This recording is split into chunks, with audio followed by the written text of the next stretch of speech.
नमस्कार। MP news के खास प्रोग्राम न्यूज रूम में इस वक्त आपके साथ मैं हूं श्रद्धा बुंदेला और न्यूज रूम में सबसे पहले बात करेंगे हम भोपाल मेयर इलेक्शन की। देखिए, भारतीय जनता पार्टी ने लंबी उठापटक के बाद आखिरकार भोपाल नगर निगम के लिए महापौर पद का प्रत्याशी जो है वो घोषित कर दिया है और पार्टी ने वरिष्ठ नेत्री मालती राय के नाम पर अब मुहर भी लगा दी है। वह वर्ष 1985 से भाजपा की सक्रिय नेता रही है और उन्होंने पूर्व प्रधानमंत्री अटल बिहारी वाजपेयी सहित कई दिग्गज नेताओं के साथ पार्टी में काम भी किया है। उनका नाम सोमवार सुबह से ही चर्चाओं में चल रहा था। उसके बाद मंगलवार दोपहर तक उनके नाम पर मुहर लग गई। इसके बाद मुख्यमंत्री शिवराज सिंह चौहान ने केंद्रीय नेतृत्व से विचार विमर्श किया और आखिरकार मंगलवार दोपहर को उनके नाम पर फाइनल मुहर लग गई। हम आपको बता दें कि अब वह महापौर की कुर्सी के लिए कांग्रेस उम्मीदवार विभा पटेल को टक्कर देंगी और अपने नाम की घोषणा के बाद मालती राय भाजपा के जिला अध्यक्ष सुमित पचौरी के साथ खेड़ापति मंदिर पहुंची और भगवान के यहां पर दर्शन पूजन किए। इसके बाद वह पार्टी मुख्यालय पहुंची और पार्टी अध्यक्ष वीडी शर्मा से उन्होंने यहां पर मुलाकात की।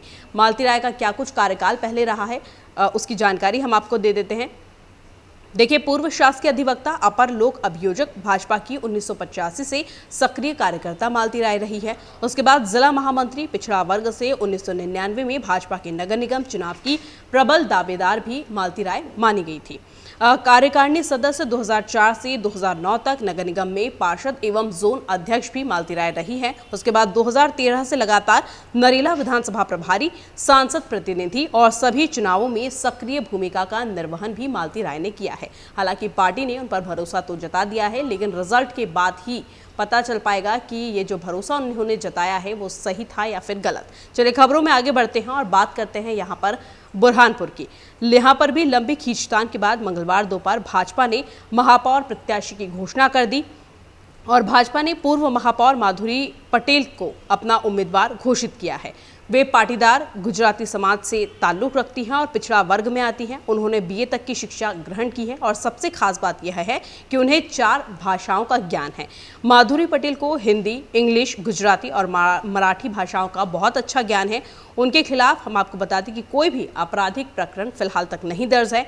माधुरी पटेल के साथ ही उनके पति भी महापौर रह चुके हैं और अतुल पटेल वर्ष 2005 से 2010 तक महापौर थे। इसके बाद उन्हें चुनाव में उनकी पत्नी माधुरी पटेल यानी कि उन्होंने 2010 से 2015 तक वो महापौर थी।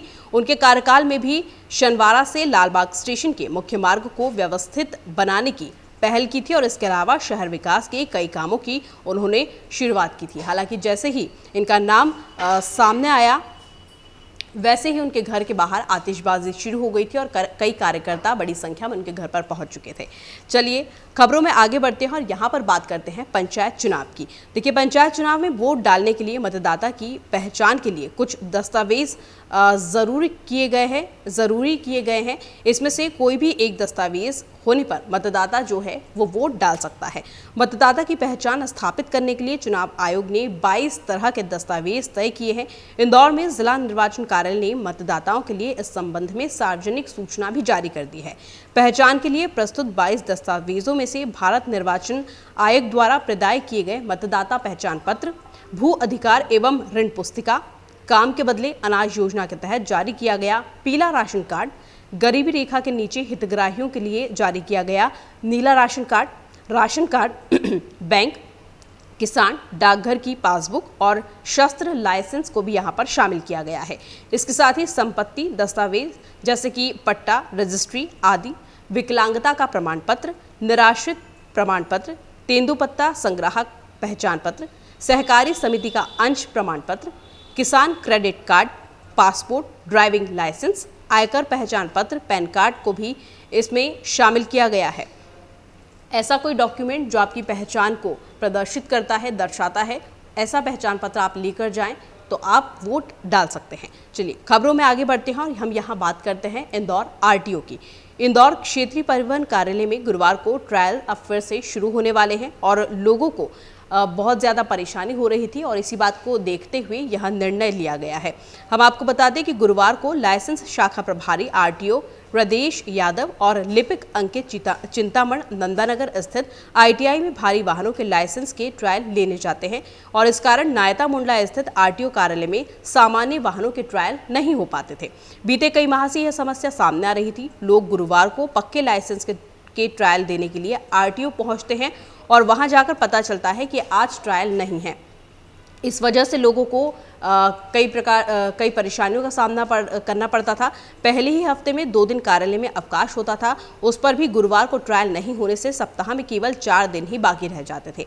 मामले में अधिकारियों का कहना है कि गुरुवार के ट्रायल को लेकर नए सिरे से अब व्यवस्था की जा रही है और अब जो है गुरुवार को भी ट्रायल दे सकते हैं और इससे लोगों को जो परेशानी होती थी उसमें अब किसी भी तरह के लोगों को परेशानी नहीं होगी और वो आकर अपना ट्रायल जो है वो गुरुवार को भी अब दे सकते हैं। तो फिलहाल खबरों में इतना ही, हम फिर हाजिर होंगे कुछ न्यू अपडेट्स के साथ, तब तक के लिए नमस्कार।